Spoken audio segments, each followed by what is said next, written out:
하나님 감사합니다. 이 시간에도 주의 음성 듣기 원합니다. 주님 말씀해 주시고 이 시간에 말씀 전하고 듣는 가운데 모든 해방하려는 어두운 세대 우리 안에 간박함과 완악함과 하나님 대적하 높아진 모든 이론과 얽매임과 묶인 것들 예수님의 이름으로 파쇄되고 떠나갈지어다.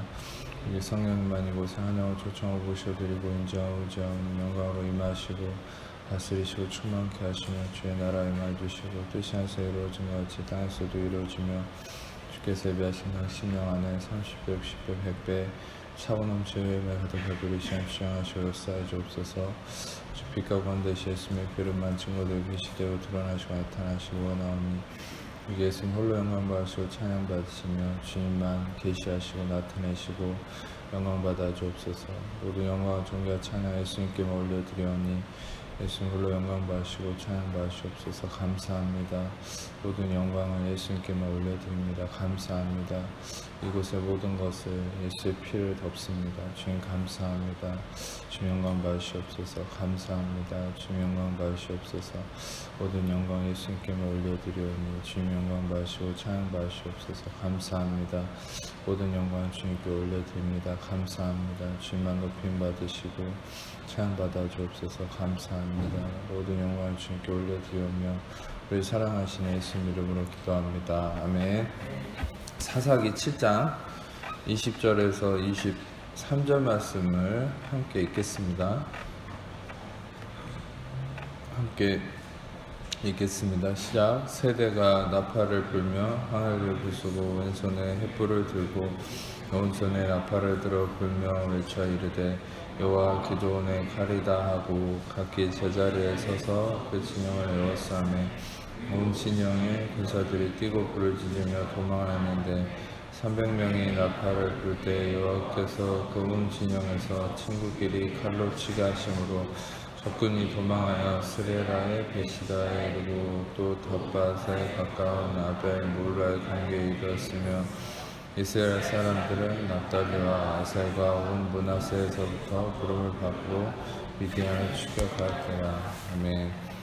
기드온이 하나님께 쓰임받는 이 상황의 말씀 가운데 우리는 아주 귀중한 진리를 하나 발견할 수 있습니다. 그것은 우리는 보통 세상에서는 물리적인 어떤 크고 많고의 어떤 정도에 따라서 승리의 기준을 결정을 하지만 또 어떤 질적인 부분도 그것을 따지죠. 그런데 성경에서는 아무리 질적으로 안 좋아도 아무리 수적으로 열세해도 그것이 하나님의 손에 붙들려 있다면 또 하나님의 편에 선다면 아무것도 문제가 되지 않는다. 오직 승리는 주님께만 있다라는 것을 성경은 얘기하려고 하죠. 우리가 이 이전에도 볼 수 있듯이 우리는 창세기에 아브라함의 318명이 4개 연합국을 이기고 돌아오는 일들을 보거나 또 그 이전에 우리가 근본적으로 인간을 하나님이 창조하신 기록을 통해서도 알 수 있듯이 하나님이 인간을 지으셨을 때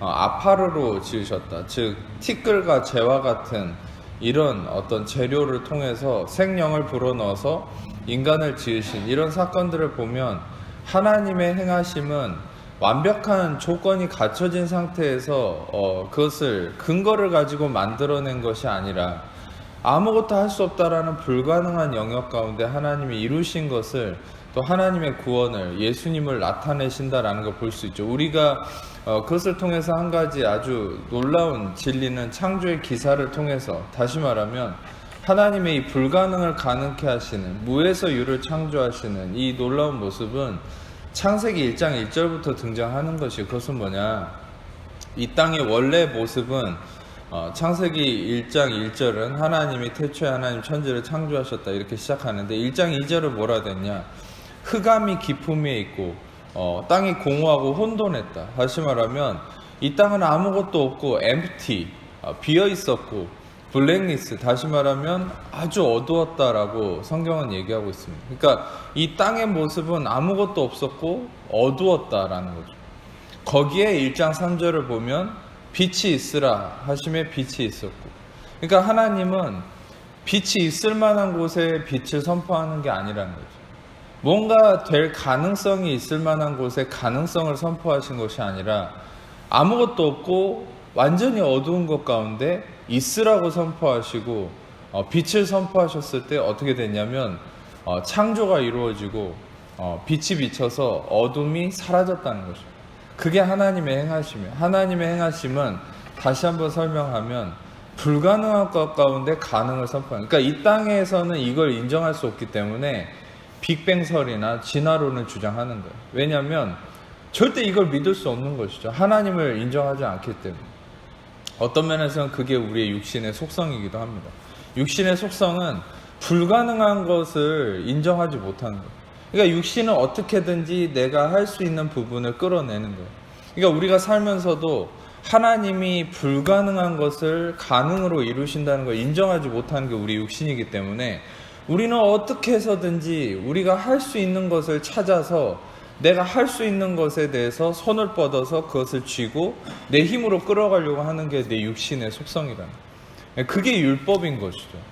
그래서 율법은 어떤 면에서는 웃긴 게 하나님이 할 수 없도록 인간이 실패할 수밖에 없어요. 인간이 실패에 이르러야만 하나님의 의를 의지하거든요. 그리스도의 의를 의지하거든요. 근데 인간은 어떻게 했냐면 하나님의 율법을 통해서 인간을 할 수 없도록 만들려고 율법을 주신 건데 인간은 너무 간사해서 그 율법을 자신이 지킬 수 있는 기준으로 끌어내렸어요.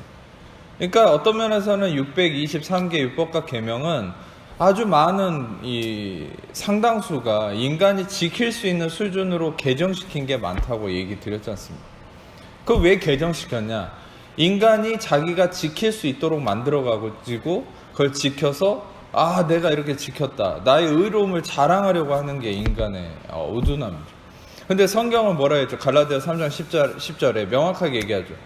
무릇 율법 행위에 속한 자들은 그 율법책에 기록된 대로 모든 일을 항상 행하지 않으면 저주 아래 있다. 이렇게 선포해버리죠. 성경은 얘기하는 바가 모든 것을 항상 행해야 된다. 근데 인간은 간사해서 그거를 딱 빼버리고 이 정도 내가 했으니까, 이 정도 내가 기도하고, 이 정도 내가 성경 읽고, 이 정도 하나님 앞에 죄 안 지었으니까. 여러분 솔직히 여러분들이 여러분의 육신에 속아서 내가 죄를 안 지었다는 거를 하나님께 자랑하고 싶거나 내 옆 사람한테 자랑하려고 한다면 여러분들은 10가지 죄 중에 5가지 안 지은 거, 5가지밖에 죄를 지었지 않았다라는 거를 자랑해봤자 아무 소용없어요. 왜냐? 모든 죄를 항상 짓지 말아야 돼요. 여러분이 진짜 인정받으려면. 근데 우리는 그게 불가능하거든요. 왜 불가능하다 표현하냐면 로마서에서도 로마서 강해할 때 설명드렸지만 우리 육신 속에 죄가 오이케요. 죄가 살고 있다 이렇게 표현했잖아요. 우리의 육신에는 죄가 살고 있고 우리의 영에는 성령님이 살고 있다 이렇게 표현하고 있어요. 다시 말하면 우리의 영에는 성령이 거하시고 우리의 육신에는 죄가 있고, 그러니까 육신에 죄가 있는 존재가 죄를 좀 덜 짓는다 해서 그 사람이 죄가 없는 겁니까? 그냥 죄가 있는 거예요. 루터는 얘기했다고 그랬잖아요. 우리는 죄를 짓는 의인이다 라고 표현했다 했잖아요. 다시 말하면 여러분들 한 번 더 복습하자면 여러분들은 왜 의인이냐? 여러분들이 의인이라는 것은 여러분들은 여러분의 어떠함으로 의인된 게 아니라 예수님의 어떠함으로 의인이 된 거예요. 예수님의 대가지불로 인해서 의인이 된 거예요. 그러니까 여러분이 의인인 거예요. 여러분의 행함으로 의인과 죄인의 기준을 삼는 게 아니라고 했죠.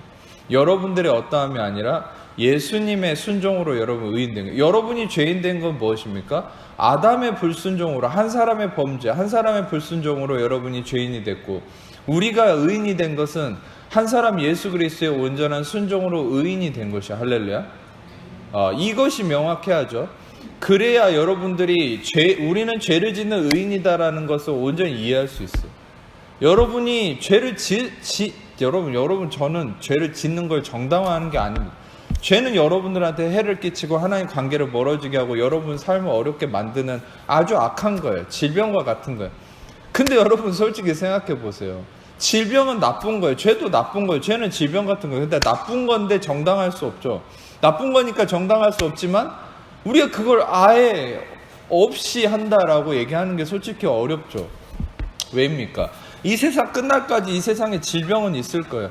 예수님이 다시 오셔서 이 땅에 새 천년의 왕궁을 이루실 때까지는 이 땅에 질병은 있어요. 감기도 있고 어려움도 있고 문제도 있어요. 풍랑도 있어요. 근데 그것이 문제가 있는 거지만 그걸 아예 없다라고 치부해 볼 수 없죠. 여러분, 이 죄라는 것은 여러분들에게 악한 영향을 끼치지만 죄를 아예 안 짓는다라고 그것을 우리가 부인할 수는 없는 거예요. 왜냐? 죄는 악한 거지만 있는 거예요. 완전히 죄가 없어지는 순간에 예수님이 다시 오시는 순간에 우리의 모든 육신을 다 온전한 부활체로 만들어버리고 이 땅의 모든 마귀를 다 무정에게 쳐넣는 그 순간이 죄가 사라지는 순간이겠죠. 그러나 그 전까지는 죄는 있어요. 그렇다고 해서 저를 오해하지 말아야 될 게 죄를 절대 정당화하는 건 아니에요. 죄를 지어도 괜찮다 이 말을 하는 건 절대 아닙니다. 죄는 우리에게 악한 것이죠. 질병과 같은 거. 그거 없어져야 되는 거는 맞지만 예수님이 다시 오실 때까지는 어차피 있는 거예요. 그러면 우리는 죄를 다스리는 그 길이 중요한 거죠. 죄를 다스리는 길은 우리가 잘못 알아왔다는 거예요. 그것은 뭐냐? 로마서 6장 10절에 14절에 얘기한 것처럼 죄가 다스려지는 순간은 우리가 법 아래 있지 않고 은혜 아래 있을 때 6장 14절에 뭐라 했죠? 제가 너희를 주장하지 못하리니 이는 너희가 법 아래 있지 않고 은혜 아래 있을 때, 은혜 아래 있을 때면 죄가 우리를 다스리지 못하는 거예요. 우리가 은혜의 진리 안에 있을 때만, 다시 말하면 은혜 아래 있다는 게 뭡니까? 여전히 옛날 율법 아래 있을 때처럼 나를 정죄하고 나를 책망하고 죄책감을 가지고 있을 때는 더 죄에 빠져들 수밖에 없지만, 내가 값없는 용서를 받았고 내가 심지어는 가늠하다 현장에 붙잡힌 여인처럼 내가 현장에서 붙잡히고 죄를 지었고 그것이 폭로되고 잘못된 어떤 문제가 있다 할지라도 예수님의 그 은혜의 말씀을 받는 거죠. 내가 너를 정죄하지 않는다. 이 정죄하지 않는다라는 진리를 받는 거예요. 정죄받아야만 마땅한 존재인데 정죄받아야 되는데 정죄하지 않는다라는 거, 이게 바로 은혜인 것이죠. 여러분과 제가 정죄를 받아야 되는데 예수님 우리를 정죄하지 않는다는 거예요. 그 정죄하지 않는다는 이 진리를 받아들일 때 그것이 은혜인 것이에요. 은혜란 뭐냐? 바로 정죄받아야만 마땅한 자에게 무죄를 선포하는 거예요. 할렐루야. 예, 매일의 삶 속에 우리는 정죄받아야 마땅하죠. 아침부터 저녁까지 우리의 생각과 마음과 행동으로 모든 잘못된 죄를 짓고 살아요. 근데 정죄하지 않는다라는 이 진리를 받아들이는 게 은혜인 거예요. 그 은혜란 뭐냐? 전에도 얘기했듯이 undeserved favor, 자격 없는 자에게 주시는 호의. 자격이 없어요. 실은 의롭다라고 여김받을 만한 자격이 없는 것이에요. 근데 은혜가 있다는 게 뭡니까? 그 자격 없는 나에게 너는 예수의 피로 의롭게 됐다. 예수님이 이미 너를 위해서 대가를 치르셨기 때문에 그 대가지불로 인해서 너의 어떠함이 아닌 예수님의 대가지불로 인해서 너는 의롭다. 너는 의롭다. 그러면 그 의롭다라고 하는 거를 받아들이는 거예요. 로마서 4장에 얘기하는 것처럼 일하지 아니할지라도 일하지 않은 자를 경건하다고 일컫는 자의 그 말을 믿는 자에게는 그 믿음을 의로 여기십니다. 다시 말하면 경건하지 않아요. 허물이 있어요. 죄가 있어요. 그런데 그 사람을 경건하다고 얘기하는 거예요. 하나님께서. 왜? 그 아들 예수님이 이 경건치 않은 자를 위해서 대가를 치르셨기 때문에, 그 대가를 치르셨기 때문에 예수님의 그 온전한 순종과 십자가의 대가 지불을 보고서 하나님이 우리를 어떻게 평가하느냐? 그럴 자격이 없지만 예수님을 보고서 너는 경건하다 이렇게 평가하시는 거예요. 그러면 그 하나님의 경건하다고 하는 평가를 내가 받아들이는 거죠. 그래, 나는 자격이 없어요. 난 경건하지 않아요. 난 불의합니다. 그러나 나는 행위적으로는 불의하지만 예수님이 대가를 치르셨기 때문에 나는 하나님께서 예수님을 보고 날 의롭다 하심을 믿습니다. 그러면 그 믿음을 의로 여기신다. 할렐루야. 아브라함이 하나님을 그 믿음을 의로 여기신다. 할렐루야. 이것을 의신칭의라고 하는 거예요. 다시 말하면 이거는 구원받는 믿음에만 적용되는 것이 아니라 여러분의 모든 삶에 적용되는 믿음의 본질이죠. 이신칭의. 여러분 실은 그 믿음도 여러분의 믿음이 아니라 바로 그리스도로 인해서 주어지는 믿음인 거죠. 그 믿음이 여러분의 영 안에 흘러왔고 여러분 영 안에 흘러들어온 이 믿음이 혼을 통해 육신으로 흘러나와야만 영혼이 잘된 같이 범사가 잘되는 역사와 삶이 여러분 삶에 이루어집니다. 그러니까 여러분 다시 말하면 이 은혜 아래 있을 때 나는 자격이 없지만 그리스도가 나를 의롭다 하셨다라는 이것을 믿음으로 나의 어떠한 것 상관없이 나를 의롭다라고 믿는 것, 그러면 그 의롭다함에 대한 믿음이 여러분의 삶의 죄를 다스려 가는 거예요. 여러분 삶의 질병과 문제와 고통을 다스려 가는 거예요. 두려움과 고통과 우울함을 다스려 가는 것. 여러분들의 어떠함이 아니라는 거죠. 다시 말하면 그리스도의 어떠함이 여러분들을 그렇게 만들어 가는 거예요. 우리는 바로 이러한 놀라운 하나님의 행하심을 육신적인 삶이 아니라 영적인 삶이다라는 거예요. 영적인 삶이라는 것은 신비주의에 빠져서 성령의 은사에만 치중하고 막 남의 마음을 투시하고 이런 것들이 영적 삶이라고 우리는 잘못 알아왔죠. 카리스마틱 운동해서 은사주의자들이 보통 이런 얘기를 많이 하는데 그건 성경적이지 않습니다. 영적 삶이란 바로 우리의 육신과 반대되는 삶이라는 거예요. 육신적인 것은 뭐라고 그랬죠? 아까도 얘기했듯이 가능성이 있는 것 가운데서 가능성이 있는 것을 근거로 뭔가를 해나가는 것. 그런데 영적 삶이라는 건 반대예요. 불가능한 것 가운데서 하나님이 그것을 가능케 하시는 것을 내가 지켜보고 경험해 나가는 것. 그게 영적 삶이라는 거예요. 그러니까 영적 삶이라는 거 결국 창세기 1장 1절부터 시작된 거예요. 그러니까 예수 그리스도가 이 땅을 창조하기 시작하면서부터 영적 삶이 시작됐어요.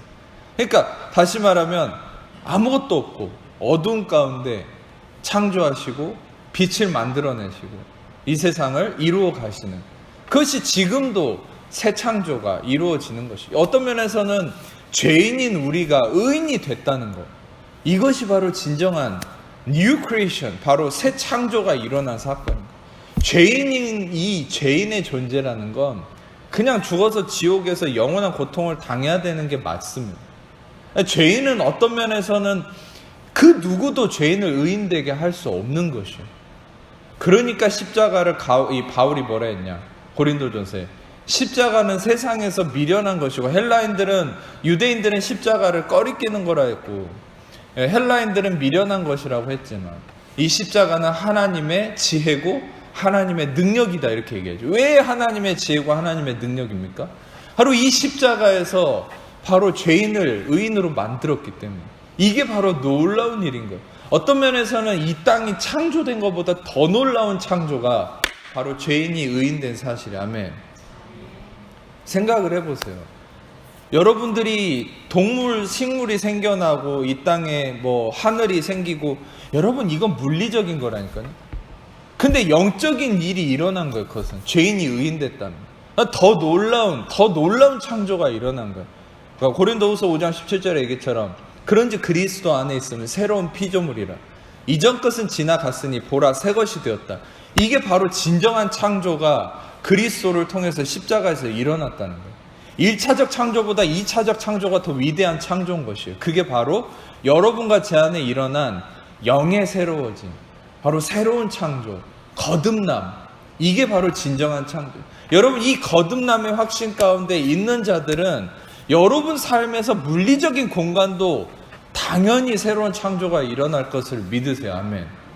그래서 여러분들 실상 영혼이 잘됨 같이 범사가 잘되고 강건케 되어진다. 이거 당연한 원리인 거예요. 왜냐하면 여러분 제가 아까도 계속 얘기했잖아요. 우리가 다시 한번 강조를 하면 이게 너무 중요한 계시이기 때문에 우리는 보통 이 땅에 하늘과 땅이 창조된 것이 위대한 창조라고 생각하지만 아니죠. 더 놀라운 창조는 내 영의 거듭남, 영적 새로운 창조가 더 놀라운 창조라고 얘기했습니다. 그리스도를 통해서 예수님이 죄가 되셔서 나를 의롭게 하셨다. 하나님이 죄를 알지도 못하신 이를 우리를 대신하여 죄를 삼으신 것을 우리로 하여금 그 안에서 하나님의 의의가 되게 하려 하신다. 다시 말하면 예수님이 죄가 되셔서 우리가 의의가 되었다. 다시 말하면 이 예수님을 통한 죄인이 의인된 사건, 이것이 바로 진정한 아주 놀라운 영적 창조라는 거죠. 그런데 이 영의 새로워짐, 영적 창조가 일어난 자는 영으로부터 내 삶의 물리적 공간도 새롭게 만들어 나가는 거예요. 그것은 당연히 이루어질 수 있는 거죠. 왜냐? 더 위대한 것이 일어났기 때문에 그 아래 단계는 당연히 이루어지는 거예요. 물론 세상의 창조를 무시하는 건 아닙니다. 하나님의 위대한 일이죠. 그런데 여러분들에게 말씀드린 것, 더 놀라운 창조는 지금 이미 여러분 영 안에 그리스도를 통해서 거듭남의 이 창조가 여러분의 영 안에 그리스도의 십자가를 통해 일어났기 때문에 여러분들은 더 놀라운 창조가 여러분 안에 일어났음을 여러분이 확신할 수 있다는 거예요. 그것이 실은 더 위대한 거예요. 그러니까 우리는 그 위대한 창조를 자꾸 잊어버리기 때문에 우리의 삶의 질병의 치유나 삶의 문제가 해결되는 거에 대해서 자꾸 이렇게 놓치고 사는 거예요. 불신하게 되는 거죠. 어떤 면에서는 여러분의 영 안에 이루어진 이 거듭남이 그 누구도 이룰 수 없는 불가능한 영역이었던 거예요. 그래서 여러분, 예수님도 전에 설교를 했잖아요. 중풍병자를 고쳤을 때 내가 죄를 사하는 것이 쉽겠느냐, 아니, 죄를 사하라는 죄가 사해졌다는 말이 쉽겠느냐, 아니면 병이 나았다, 일어나 걸어가라는 말이 쉽겠느냐. 이 복음서에 이런 말이 있잖아요. 둘 중에 뭐가 맞습니까?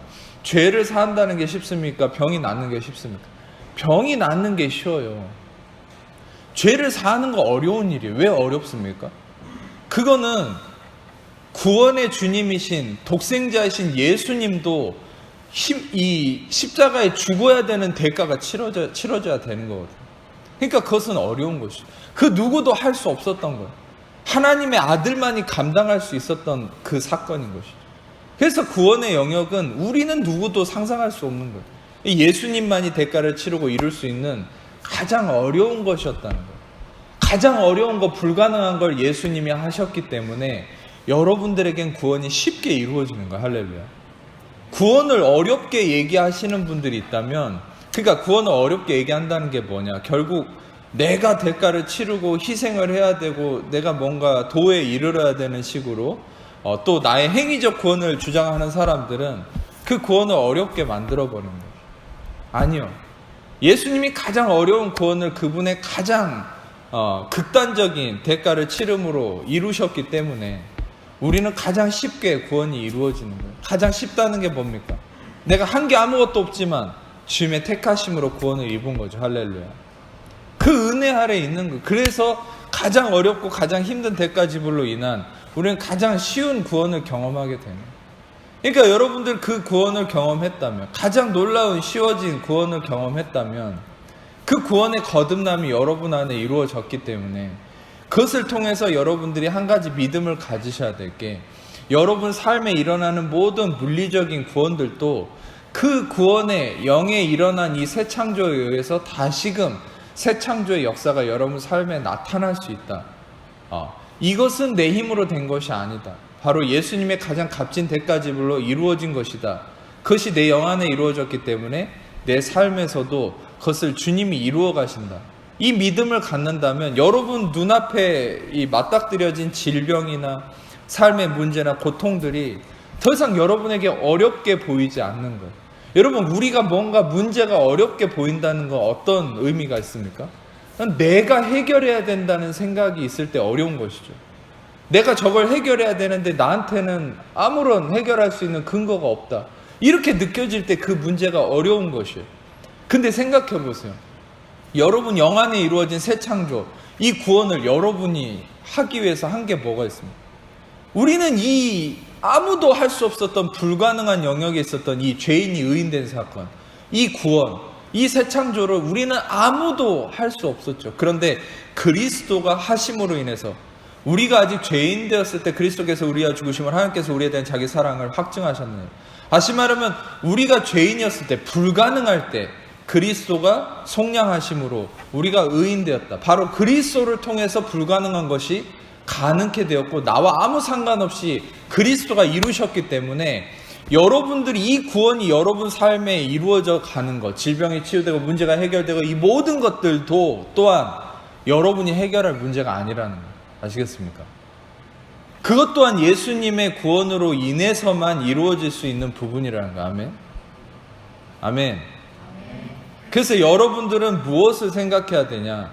내가 이루어야 될 문제가 아니라 이것도 예수님이 이루어 가시는 문제라는 걸 생각할 때 우리는 더 이상 거기에 대해서 좌절하지 않을 수 있다는 거예요. 그래서 성경은 한결같이 무엇을 얘기합니까? 창세기 1장 1절부터 계시록까지 얘기하고자 하는 것은 뭐냐? 그것은 우리의 싸움은, 우리의 구원은 나에게 속한 것이 아니라 야훼께 속했다. 이 싸움은 야훼께 속했다. 이 전쟁은 야훼께 속했다.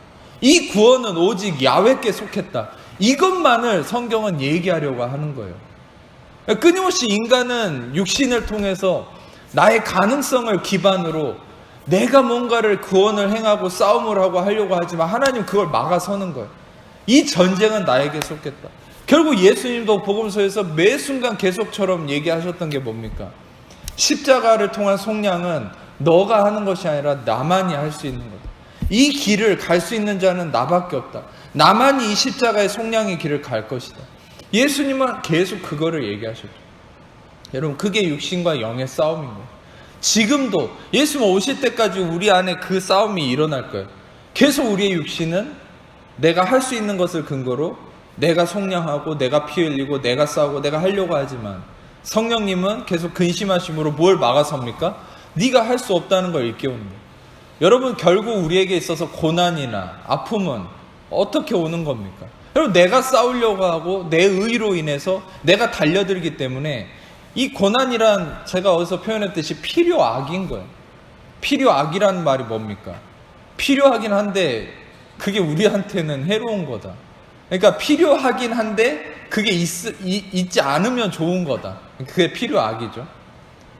필요하긴 한데 여러분들에게 굳이 있지 않았으면 좋겠는 거. 그게 필요악이라는 말이죠. 고난이란 그런 겁니다. 어떤 면에서는 나의 의, 나의 육신적인 것 때문에 고난이 있음으로 인해서 내가 막아지고 내가 무너지고 내가 멈추게 되는 거예요. 그러면 우리가 그리스도의 의를 경험하고 하나님이 하시는 걸 보게 되는 거예요. 근데 그 고난은 우리에게 너무 힘든 것이죠. 필요하긴 한데 힘든 거예요. 어려운 거예요.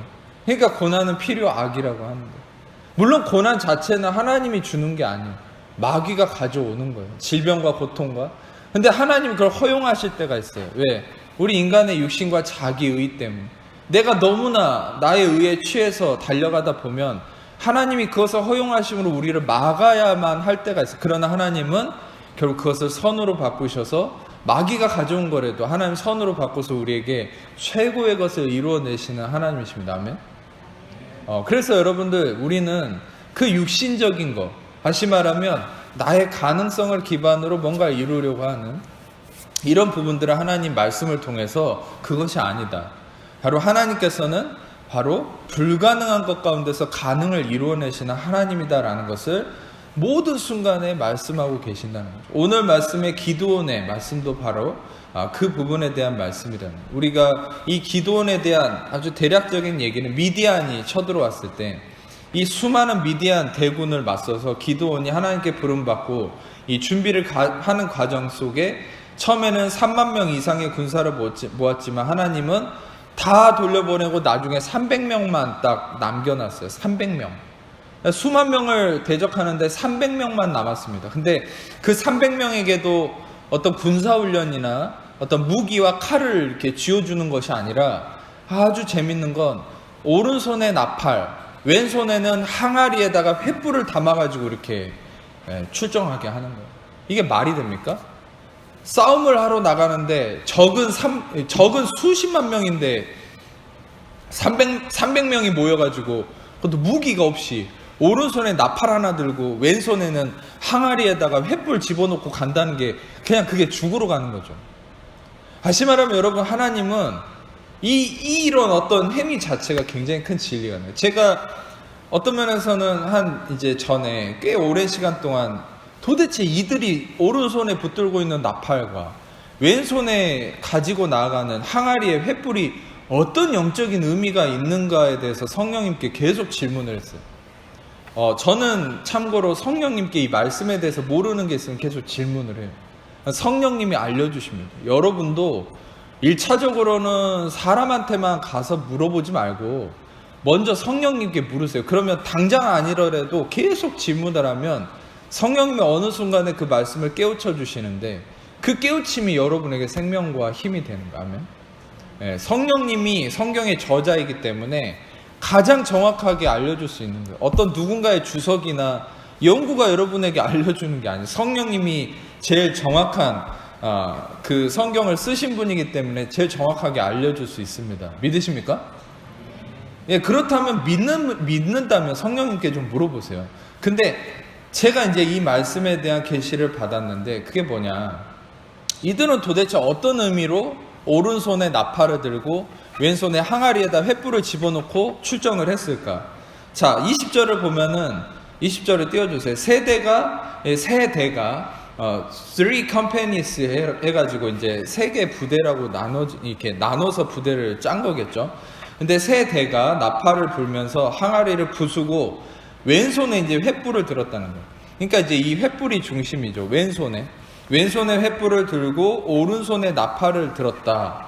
근데 여기서 아주 놀라운 깨달음이 있었습니다. 왼손이다. 먼저 왼손이다는 말에 깨달음이 있는 게, 왼손이라는 거는 이 성경에서 이 약한 곳을 의미하는 거예요. 그러니까 우리가 여기에 대한 증거의 말씀으로 사사기 3장 15절을 한번 보겠습니다. 시간 관계상 그냥 읽어볼게요. 같이 사사기 3장 15절 시작.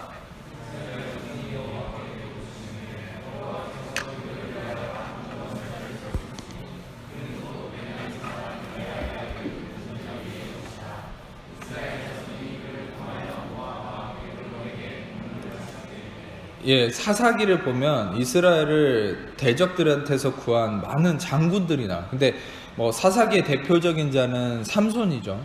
근데 아까 얘기했던 기드온도 나오고, 재밌는 거는 방금 읽었던 에훗이라는 사람이 있는데, 굳이 이 에훗을 표현할 때 왼손잡이라는 표현을 씁니다. 근데 재밌는 건 뭐냐면, 삼손을 얘기할 때 오른손잡이 삼손, 뭐 어떤 사사를 얘기할 때 뭐 오른손잡이 누구 이렇게 얘기하지 않지 않습니까? 근데 왜 에훗은 왼손잡이라는 얘기를 넣었을까요, 굳이?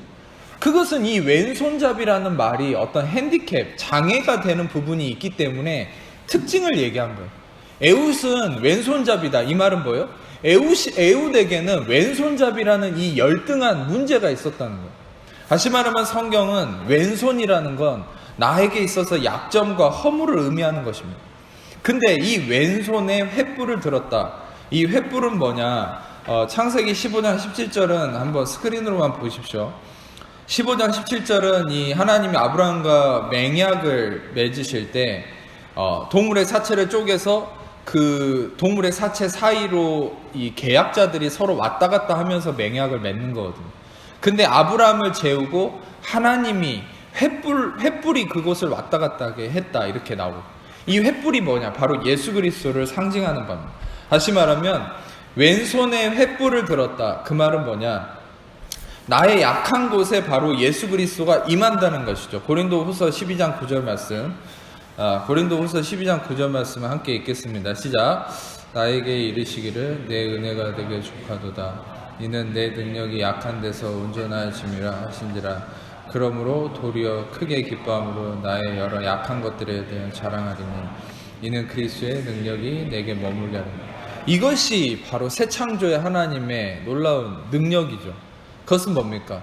인간은 약함을 통해서가 아니라 나의 강함을 통해서 가능성을 점치는 게 인간의 육신이고 인간인데, 하나님은 창조를 이루시고 하나님의 일을 행하실 때 약한 데서 하나님의 능력을 행하시는 하나님이라. 약한 데서 꼭 강해진다. 다시 말하면 이 사사기 7장에 왼손에 횃불을 들었다. 이 왼손이라는 약함에 바로 그리스도의 능력이 임한다라는 것을 1차적으로 나타내고 있다는 거예요. 할렐루야. 그리고 오른손이다라는 건 반대죠. 오른손은 힘을 상징합니다. 예를 들어서 이 베냐민, 다시 말하면 요셉의 이 동생 베냐민이라는 이름이 있잖아요. 벤은 아들이란 말이고 야민은 이 오른팔이란 말이에요. 다시 말하면 오른팔의 아들이다, 이런 말이거든요. 다시 말하면 힘의 아들, 뭐 이런 말이에요. 다시 말하면 이 오른손이라는 건 힘을 상징합니다. 근데 힘이 있는 곳에는 나팔을 들어 불게 했다. 1차적으로 약한 곳에 그리스도의 능력이 임하고, 우리의 힘이 있는 곳에는 나팔을 불어서 외치게 했다. 근데 무엇을 외치게 했냐? 바로 야훼와 기드온의 칼이다, 이걸 외치게 했다는 거죠. 여러분, 제가 이 말씀을 결론적으로 정리를 해드리면, 우리가 힘이 없고 연약함이 있는 곳에 대해서는 바로 그곳에 예수 그리스도가 임하여 능력이 되어주시고, 우리가 할 수 있는 우리의 힘으로는 무엇을 해야 된다라고 성경은 얘기하냐?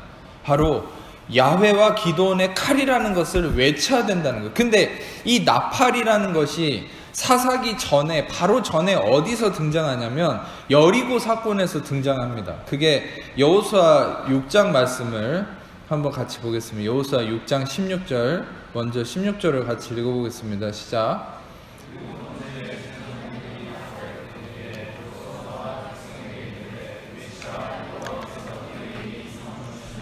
네, 여호수아에게 하나님이 7번째 날에 7번째 돌 때 이 여호수아에게 이 이제 여리고의 무너짐을 선포하는 이 외침을 나팔을 불고 하라고 하셨죠. 20절을 읽어보겠습니다. 이 아래 20절 시작.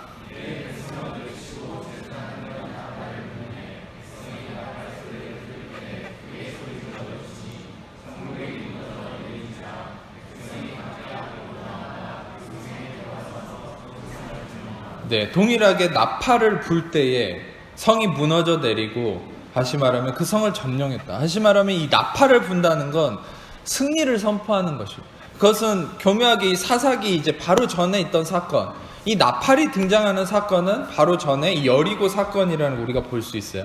다시 말해 이 나팔은 승리의 어떤 표현인 것이죠. 우리가 다시 한번 정리를 하면 나의 약함에는 그리스도의 능력이 임하고, 나의 힘이 있는 곳에서는 그 힘을 가지고 내가 뭘 성취하기 위해서 달려가고 노력하는 것이 아니라, 나의 힘이 있는 곳은 그 힘을 가지고 무엇을 하라고 하나님 말씀하십니까? 하나님의 승리를 선포하라는 거예요. 하나님의 구원을 선포하라는 거예요. 나팔을 들고 하나님께서 행하신다는 걸 선포하는 거예요. 여러분, 여기서 우리의 영적 전쟁의 온전한 태도가 나오는 것이에요. 우리가 삶 속에서 어떤 영적 전쟁을 어떤 태도로 해나가야 되는 것인가?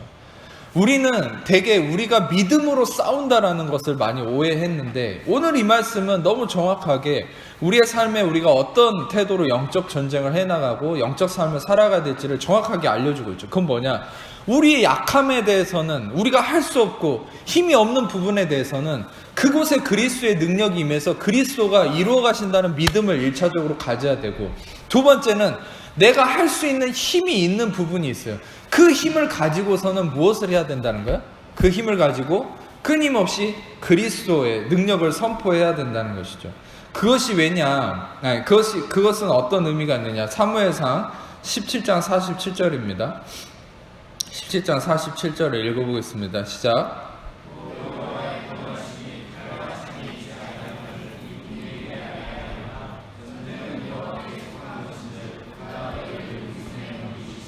저희가 읽진 않았지만 45절을 보면 다윗이 블레셋 이 골리앗한테 뭐라 하냐면, 너는 칼과 단창으로 내게 나오지만 나는 만군의 야훼 이름으로 너에게 간다. 그러면서 우리 야훼 구원하심이 칼과 창에 있지 않고 이 전쟁은 여호와께 속했다. 다시 말하면 우리가 선포해야 될, 우리에게 가지고 있는 우리의 힘으로 우리가 선포해야 될 것은 뭐냐? 이 전쟁이 하나님께 속했고 하나님이 승리하셨고 우리는 그리스도가 승리하셨음을 끊임없이 선포해야 된다는 거예요. 그것이 우리가 해야 될 온전한 삶의 모습이라는 거죠. 우리는 끊임없이 그리스도의 승리를 선포해야 된다는 거예요. 우리가 마가복음 5장 말씀을 잠깐 보겠습니다. 마가복음 5장 25절에서 29절까지 같이 읽어보겠습니다. 시작.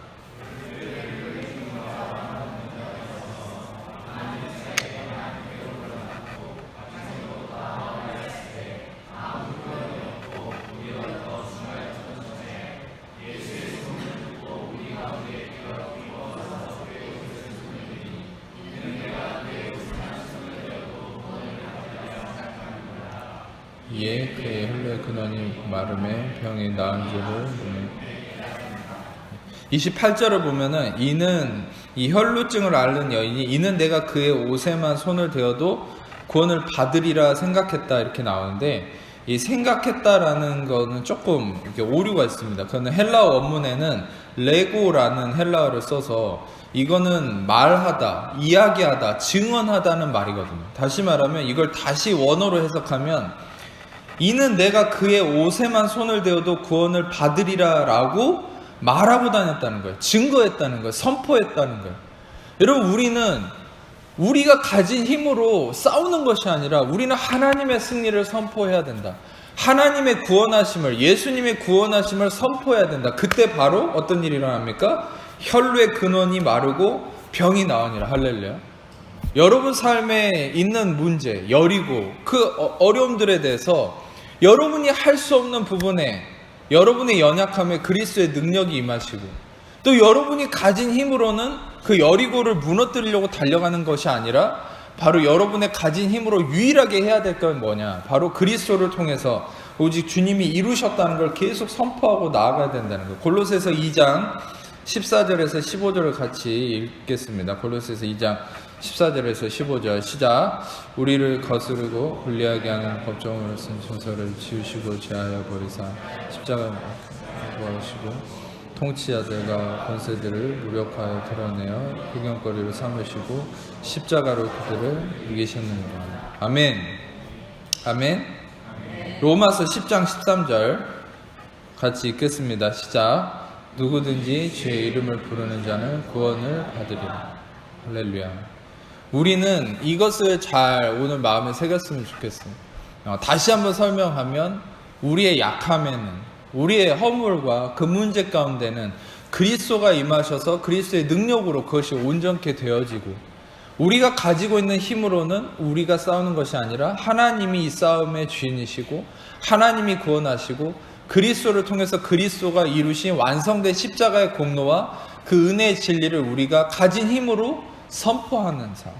그럴 때 우리의 삶에 여리고가 무너지고 구원이 일어나고 치유가 나타나는 놀라운 역사가 생겨난다는 사실. 그래서 결국 이 기드온의 사건은 어떻게 결말이 이루어집니까?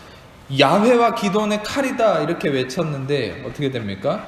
결국 이것도 재밌는 것은 한 가지만 더 설명을 드리면 20절 사사기 7장 20절에 나팔을 들어서 불었다 이렇게 표현하죠.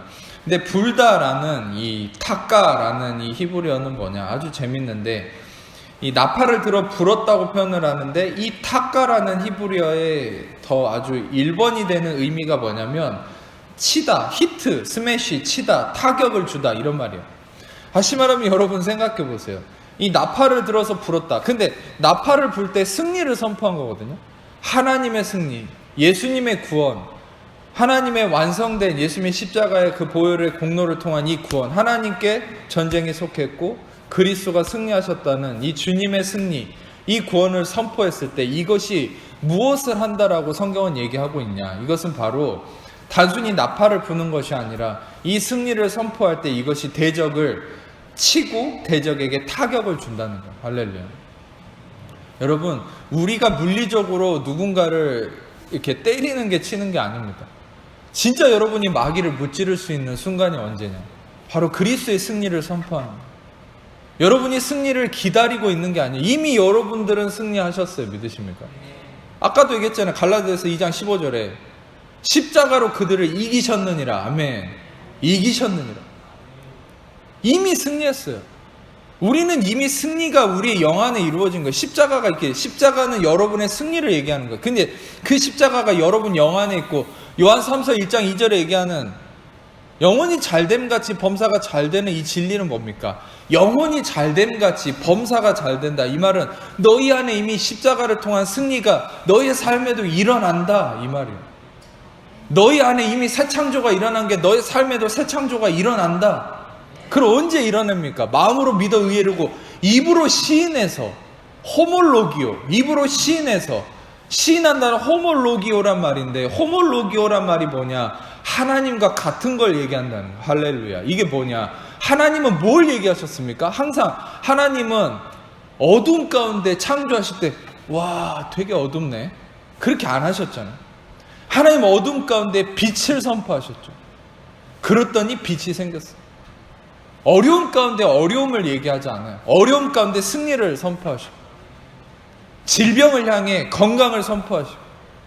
여러분, 그게 우리가 하나님과 같은 걸 얘기해요. 세상은 이거를 긍정주의다, 낙천주의다 이런 식으로 얘기하지만 그거는 복음을 뺏겨간 거고요.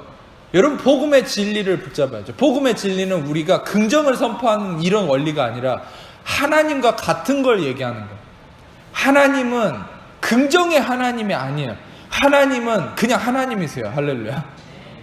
하나님은 빛의 하나님이고 생명의 하나님이죠. 그리스도는 빛의 하나님이신 거예요. 내가 곧 길이요 진리요 생명이니. 예수님은 바로 빛이신 거예요. 구원이시고, 우리는 긍정을 선포하는 것이 아니라 우리는 구원이신 그 예수 그리스도를 선포하는 거죠. 아멘. 그 예수 그리스도를 선포하는 게 뭡니까? 바로 여러분 삶에 어려움이 있을수록 그것의 보혈을 선포하는 것, 보혈을 뿌리는 것, 그것의 생명을 선포하는 것, 하나님과 같은 걸 말하는 것. 다시 한번 기억하세요. 마음으로 믿어 의에르고 입으로 시인해서 구원에 이른다. 이 로마서 말씀은 하나님과 똑같은 것을 얘기한다는 거예요. 여러분들은 이미 마음으로 그리스도의 믿음으로 의에 이르렀어요. 그럼 여러분이 하셔야 될 일은 그 의로움을 자꾸 선포해야죠. 입으로 시인해서, 입으로 하나님과 똑같은 걸 얘기해서 구원에 이르른다. 여러분, 여러분 삶에 마음에 이르러진, 이 마음으로 이루어진 새 창조와 의로움을 여러분 삶에 이거를 창조를 이루어내야죠. 질병을 쫓아내고 마귀를 쫓아내고 여리고를 무너뜨리고, 이게 어떻게 이루어집니까? 하나님과 똑같은 것을 얘기하고 선포하는 거예요. 여러분 입을 놀리지 마세요. 입으로 계속 선포하세요. 예수의 피를 내 마음과 생각에 뿌립니다. 예수의 피를 내 삶에 뿌립니다. 예수의 피를 나의 머리끝부터 발끝까지 바르고 덮습니다. 예수의 피를, 여러분 누군가를 위해서 중보하십니까? 그러면 그 사람에게 예수의 피를 덮습니다. 예수의 피를 뿌립니다. 진리를 선포하세요. 계속 기도한답시고 하나님 도와주세요, 어떻게 해주세요. 그런 기도는 별 능력 없어요.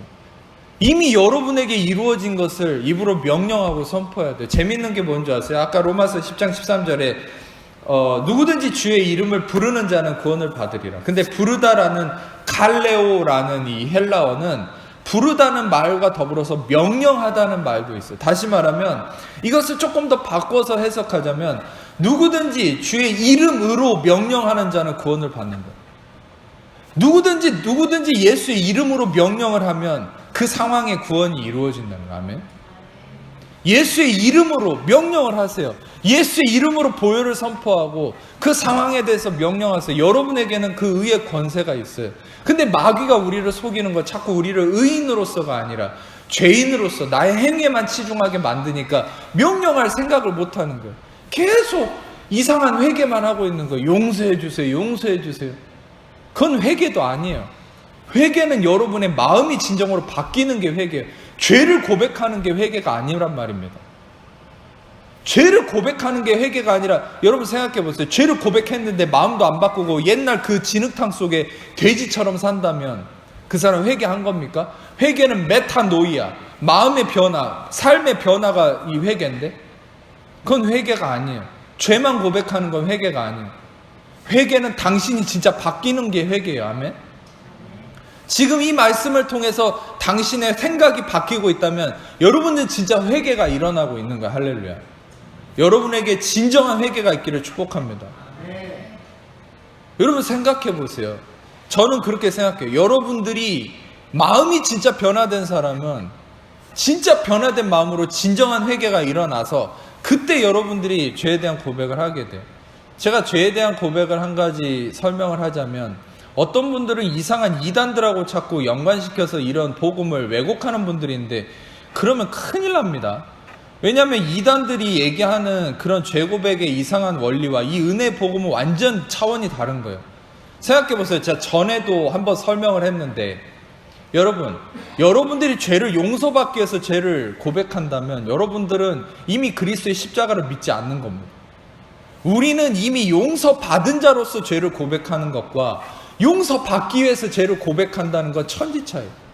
여러분, 우리는 어떤 존재냐? 저는 여러분이 죄를 고백하는 거에 대해서 막지 않습니다. 근데 우리는 죄를 고백하되 죄를 용서받은 자로서의 믿음을 가지고 고백해야 돼요. 아멘. 죄를 용서받으려고 죄를 고백한다면 여러분들은 다시 율법에 빠지는 거예요. 그러니까 여러분들한테 죄를 용서받기 위해서 죄를 고백하시는 분들을 위해서 제가 하고 싶은 얘기는, 그렇게 고백하려면 모든 죄를 항상 고백하셔야죠. 할렐루야. 여러분이 진짜 죄를 고백해서 용서받으려면요, 모든 죄를 항상 고백하세요. 모르고 지은 죄까지. 그런데 그게 가능합니까? 불가능한. 여러분 꿈에서 모르고 지은 죄까지 다 고백하세요. 그러면 그 용서받으려면 그렇게 고백해서. 아니요, 우리는 이미 용서받은 자로서 고백하는 거예요. 이게 어떤 원리냐? 예를 들어서 여러분, 우리가 누구한테 빚을 졌는데 누군가가 그 빗장부를 보여주면 얼마나 보기 싫겠습니까? 빗장부에 이미 내가 빚이 있는 걸 아는데 그 빗장부를 보여주면 내가 그거 보고 읽고 싶겠습니까? 싫은 거죠. 그걸 읽을 때마다 어떤 느낌이 일어납니까? 빚이 아직도 안 갚아진 상황 속에서 그 빗장부를 보고 읽으면요, 죄책감이 더 일어나요. 빚의식이 더 일어나는 거예요. 더 멀어지는 거예요. 그 빚쟁이는 누구예요? 어떤 면에서 그 빚장부는 하나님이죠. 우리가 하나님과 더 멀어지는 거예요. 근데 예를 들어서 빚이 다 갚아졌어요. 빚이 다 갚아진 상황 속에서 그 빚장부를 읽으면 어떻게 됩니까? 우리는 당당하게 읽을 수 있는 거예요. 할렐루야. 왜냐? 빚이 다 갚아졌습니까? 이해가 되십니까? 여러분 생각해 보세요. 우리는 이미 예수 그리스도를 통해서 빚이 다 갚아졌어요. 빚이 다 갚아진 사람은 그 빚 장부를 봐도 아무런 꺼리낌이 없는 거예요. 그러면 이런 마음으로 얘기하는 거죠. 내가 예전에 이런 빚이 있었구나. 그런데 이런 놀라운 빚이 있었지만 다 예수님이 갚아주셨다. 결국 우리의 그 모든 고백은 예수님께 영광 돌리고 감사함으로 끝나는 고백이 되는 거예요. 이게 완전히 다른 거죠. 빚 장부의 이 원리를 생각해 보세요. 여러분, 우리는 빚을 갚기 위해서 그 빚장부의 빚을 읊어대는 것이 우리의 이 온전한 삶이 아니라 예수님이 이미 빚을 다 갚으셨기 때문에 그 빚장부에 있는 것을 우리가 읽을 때에 그것은 오히려 예수님께 감사함이 되는. 그러니까 여러분, 우리는 하나님께 우리의 죄를 고백하는 게 이제 무엇이 돼야 됩니까? 내가 만약에 뭔가를 잘못했다라는 생각이 든다면 여러분 거기에 대해서 죄가 고백해야 된다는 생각이 든다면 고백하세요. 근데 그 죄를 용서받기 위해서 고백하는 게 아니죠. 온전한 복음은 뭡니까? 용서받았기 때문에 감사함으로 고백하는 거죠. 하나님, 제가 이런 허물이 있었는데, 이런 죄를 지었는데 이미 예수의 피로 용서받았음을 믿습니다. 감사합니다. 주님을 찬양합니다. 주님의 보혈을 찬양합니다. 이렇게 감사함으로 이 고백을 올려드릴 때 그것은 여러분에게 다시 죄를 짓지 않을 수 있는 힘의 기반이 될 수 있는 거예요. 아멘. 근데 하나님 용서해 주세요, 용서해 주세요 그런다면 여전히 죄의식에 묶여서 또 다른 죄로 이끌어가는 죄책감에 문제가 생기는 거죠. 여러분, 이 올바른 회개에 대한 개념을 다시 이해하세요. 그리고 여러분들은 실상 이미 이 원리를 생각해야 돼요. 이미 여러분들은 죄값이 치러지고 빚이 갚아진 자고 이미 구원을 입은 자고, 여러분 그 구원을 입은 자로서, 의인으로서, 속량 받은 자로서의 확신을 가지고 예수의 이름으로 명령하고 선포하세요. 여러분, 보혈을 선포하세요. 보혈을 그냥 믿지만 말고 자꾸 선포하세요. 의로움을 믿지만 말고 의의를 선포하세요.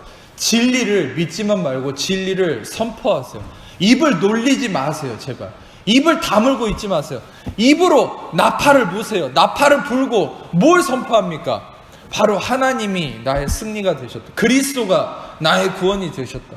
그리스도가 나의 능력이시고 나의 의가 되신다 라는 이 진리를 아는 것을 선포하세요. 아멘. 그것이 당신의 온전한 삶의 구원과 창조로 인도하실 것 믿습니다. 기도하겠습니다. 하나님 감사합니다. 시간에도 주님의 귀한 승리를 우리에게 또 그리스도의 진리 안에서 알게 하시고 이 승리를 우리 모든 성도들이 선포하고 또 나아감으로 온전히 승리를 쟁취하는 또 이루어가는 새 창조 역사를 경험한 우리 성도들이 되도록 인도하여 주옵소서. 감사드리며 예수